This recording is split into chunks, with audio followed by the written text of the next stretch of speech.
오늘은 파주 은정신도시 두 번째 좋은 상가 고르는 법 시간을 가져봤습니다. 역세권 상가와 주거지 상가 기준을 오늘 좀 나눠봤는데요. 오늘 내용 잘 살펴보시길 바랍니다.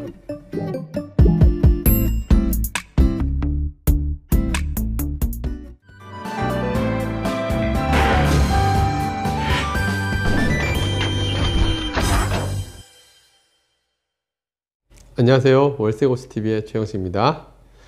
오늘은 저희가 지난번에 파주 운정지구 상업지구 1편 교화지구하고 운정 3 신시가지 상가에 대해서 상권에 대해서 소개했었죠. 좋은 상가 고르는 법이란 시리즈로 저희가 이제 지난번에는 분양 상가와 매매 상가를 비교해서 운정신도시 사례를 가지고 비교를 했었습니다.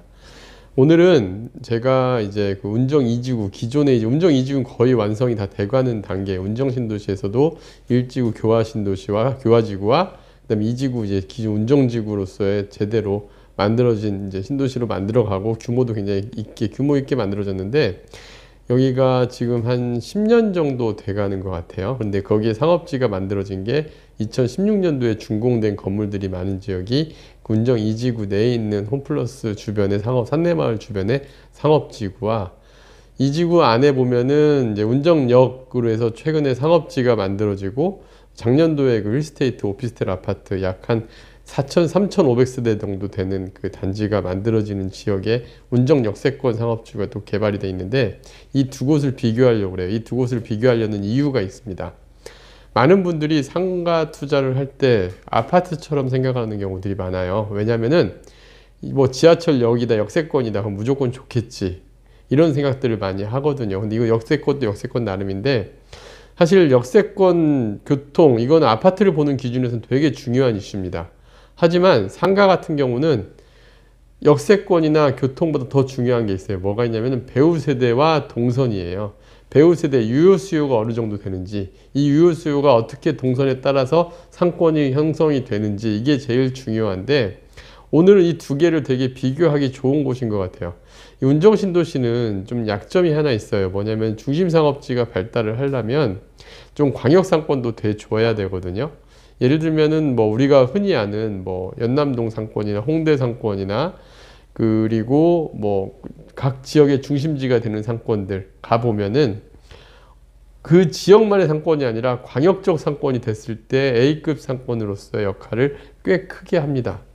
근데 이 운정신도시 같은 경우는 이 운정신도시의 인구들이 모이는 곳이 어디냐를 이제 정해야 되는데 거기에 중심상업지는 이 지도를 보더라도 누가 보더라도 GTX 운정역이 중심이 될 걸로 보여져요 나중에. 그런데 지금 역세권 상업지가 크게 세 곳으로 나눠져 있습니다.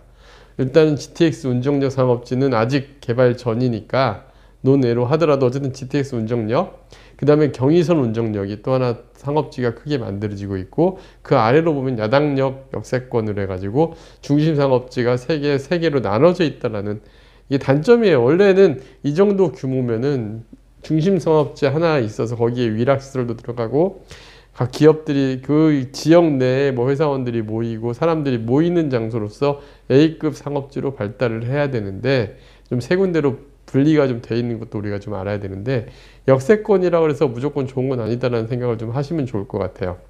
특히 역세권 같은 경우는 토지 낙찰가도 비싸지고 하다 보니까 상가 분양가도 높게 나오고 또 나중에 보면은 이 분양가 매매 가격 때문에 초반에 상권이 잘 안 만들어지는 경우들이 있거든요. 그래서 이런 내용들을 가지고 오늘 설명을 해볼까 합니다. 자, 일단 두 군데는 지도상으로 보면 일단 운정 2지구 중심 홈플러스를 중심으로 두고 있는 산내마을에 있는 2지구 같은 경우는 상업지 전체 면적이 73,000제곱미터 2만 평이 조금 넘는 기준인데 근데 배우 세대수가 정말 커요.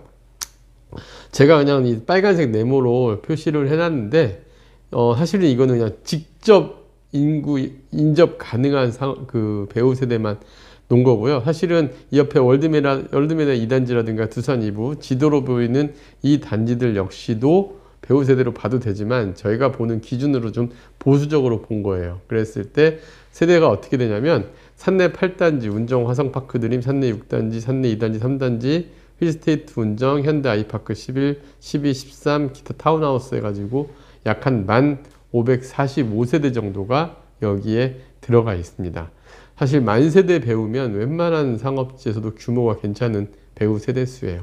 그리고 이 세대수의 중심으로서 자리 잡기 위해서 메인 테넌트로 홈플러스와 그다음에 롯데시네마 영화관까지 들어와 있고, 이 중심 상업지 배우 세대수가 많다 보니까 학원가, 병원가로서 자리를 아주 잘 잡은 케이스입니다.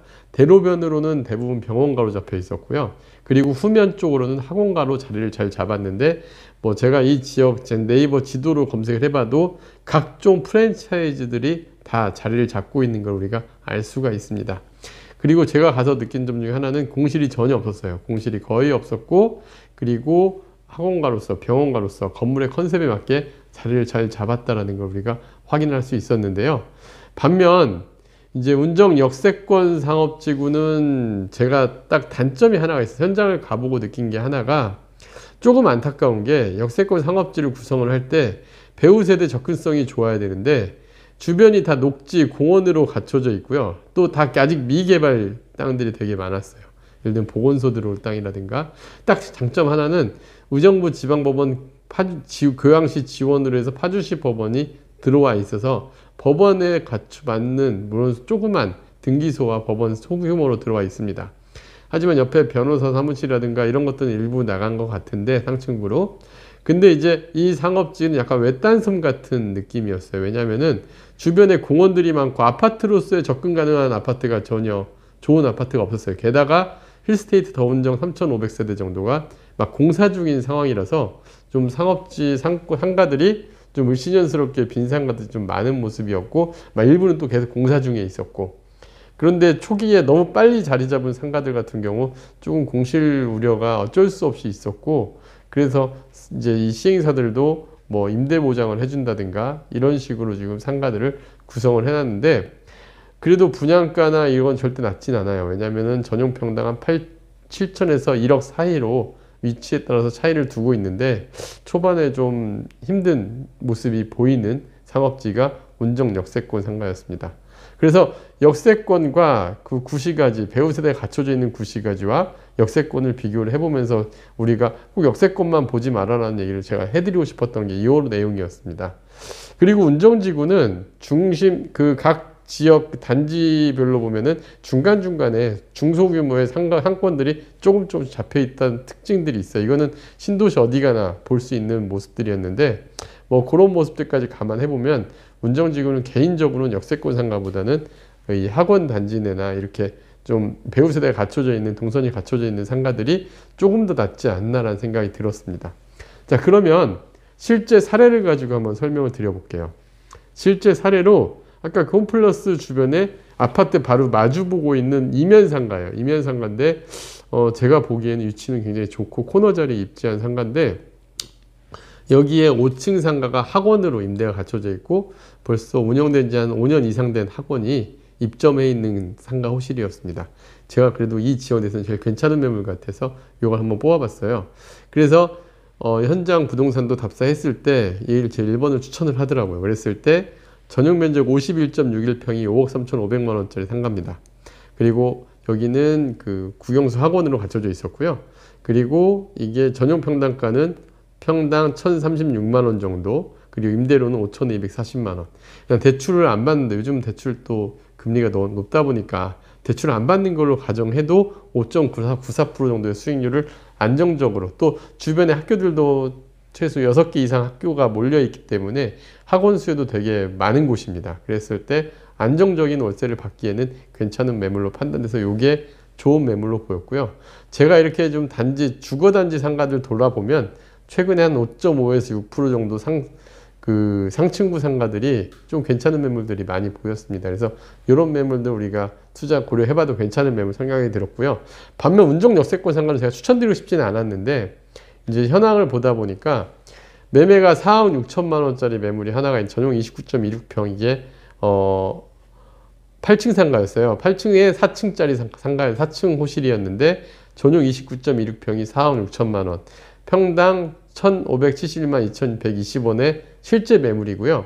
근데 이게 지금 임대료가 4,230만 원이면 수익률이 되게 좋아요. 6.57%인데 제가 빨간색 글씨로 표시한 게 2년 임대보장 금액입니다. 실제 임대가 맞춰진 게 아니라 시행사에서 이만큼의 임대료를 2년간. 왜냐하면은 이유는 굉장히 단순해요. 앞에 1스테이트가 입주하는 시기까지 임대료를 보장해 주겠다. 그래서 이제 4,230만 원에 보장을 해주는데, 사실 이 임대료는 확정된 게 아니에요. 확정된 게 아니죠.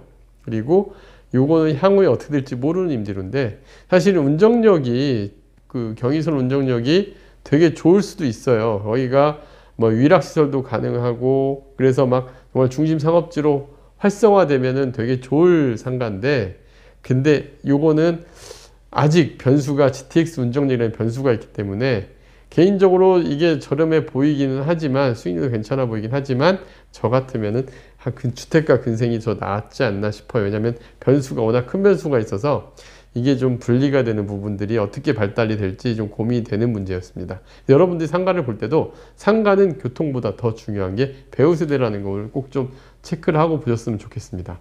그럼 요거 두 가지 물건의 장단점을 보면 이렇게 보시면 될 것 같아요. 운정 2주구의 5층 상가 같은 경우는 일단 평당가가 저렴해요. 상대적으로 전용 평당 1,000만 원이면 분양 평당 500만 원대라고 판단을 해야 되거든요. 최근에 신규 분양하는 상가들 보면은 거의 전용 평당 한 1,500, 2,000 이 사이로 왔다 갔다 합니다. 그러면은 저렴한 평당가가 장점이고, 수익률 5.94%면 저는 굉장히 양호한 수익률이다 판단이 듭니다. 단점은 학원이 좋은 점은 한번 자리를 잡으면 폐업률이 되게 낮아요. 그리고 장기간 있다는 장점이 있는데, 반대로 학원 상가를 여러분 투자하실 때 알아두셔야 되는 게, 초반에 임대료 세팅을 잘 해놓는 게 중요해요. 왜냐면은 임대료 상승이 제한이 돼요. 그 이유가 뭐냐면, 여러분들 가만히 학원을 한번 생각해 보시면은, 학원 상가 같은 경우는 한 번 이점에서 다 찰 때까지는 우리가 매출이 계속 늘어나지만, 어느 정도 인원이 고착화가 되면 그 이상 매출이 늘어나기 어려워요. 그러다 보니까 임대료 상승이 되면 그대로 임차인의 부담으로 다가오다 보니까 임대료 상승에도 역시 제한이 되는 겁니다. 그래서 요게 조금 단점으로 보여지고, 운정역 상가, 4층 상가는 신축 상가로 상권의 확장 가능성이 충분히 있어 보입니다. 다만 상대적으로 좀 높은 평당가, 그 다음에 앞에서 말씀드린 대로 GTX 운정역 등 아직 중심 상업지가 어디로 형성이 될지 확정이 안 돼 있다 보니까 이게 조금 미발달 시 리스크로 크게 좀 닿았습니다. 그래서 요 물건들 장단점을 비교를 해 봤을 때 우리가 역세권 상가로 봐야 될지 주거지 상가로 봐야 될지를 좀 고민이 좀 되는 체크 포인트고요. 만약에 신도시가 딱 이제 막 새롭게 시작이 되고, 그리고 누가 봐도 여기가 중심상업지가 활성화 될 수 있을 만한 지역, 저희가 그 전에 봤던 검단 신도시 같은 곳이 대표적인 예인데, 딱 누가 봐도 중심상업지가 될 땅이 보여요. 그런 데들은, 분산이 안 될 곳들은 선점 투자가 굉장히 유리하지만, 운정 신도시는 지난번에도 봤지만 개인적으로는 매매상가 쪽으로 접근하는 게 더 나은 투자 방안이 되지 않을까라는 생각을 해봤습니다. 네, 다음 영상도 기대하겠습니다. 네, 감사합니다.